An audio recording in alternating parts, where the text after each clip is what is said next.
Kita akan kembali menuju ke Prof. Hipnu.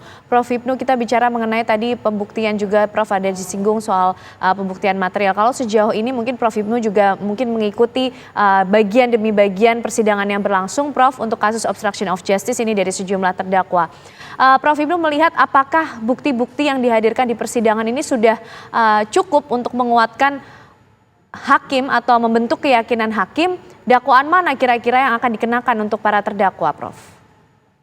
Ya, kalau terkait obstruction of justice, saya melihatnya ada beberapa terdakwa yang terkait adalah menghilangkan barang bukti yang diatur di dalam pasal 48 Undang-Undang IT. Dan itu kemarin kalau nggak salah termasuk bagaimana Mbak Ken memerintahkan, mengamankan atau mengambil, kan gitu kan. Ya. Nah itu bisa barang buktinya hilang dan sampai sekarang ternyata memang tidak ditemukan. Nah itu kan.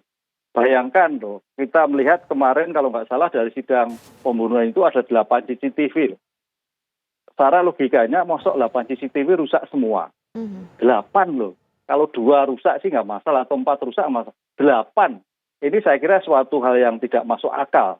Kalau dalam istilah pembuktian itu tidak masuk beyond reasonable-nya itu nggak jelas. Sulit untuk bisa dipertahankan, apalagi sekelas bintang 2, itu Pak. Yeah. Nah, oleh karena itu tampaknya ada beberapa yang paling berat adalah terhadap dakwaan subsidiar. Saya belum tahu siapa nanti yang terkait dengan yang pertama subsidiar bilang barang bukti itu. Tapi juga ada yang hanya memindahkan terkait kaitannya dengan mayat. Nah itu, mayat. Terkait dengan penanganan mayat. Nah itu mungkin bisa kena di dalam KUHP. KUHP agak ringan memang KUHP. Karena KUHP itu sebetulnya kejahatan-kejahatan penghilangan barang bukti yang bersifat tradisional.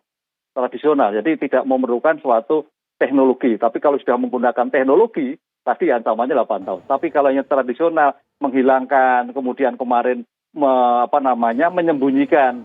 Kan ada beberapa DVD kemarin yang disembunyikan akhirnya ketemu. Nah, itu masuk kualifikasi di dalam KUHP.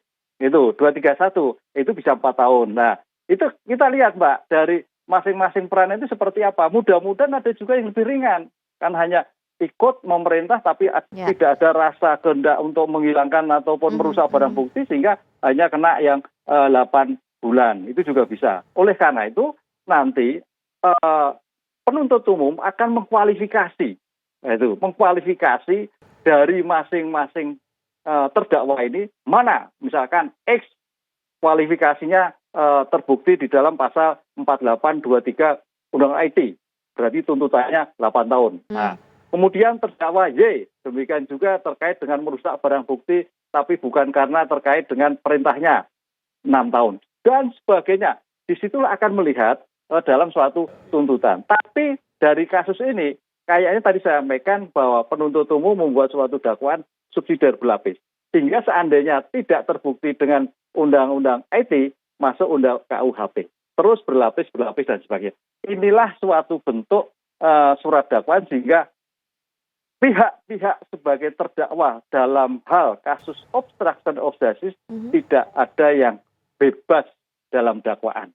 Bebas dalam dakwaan ini tidak terbukti karena suatu putusan bebas itu apabila tidak terbukti seperti yang dirumuskan dalam surat dakwaan. Jadi rumusannya surat dakwaan, gitu.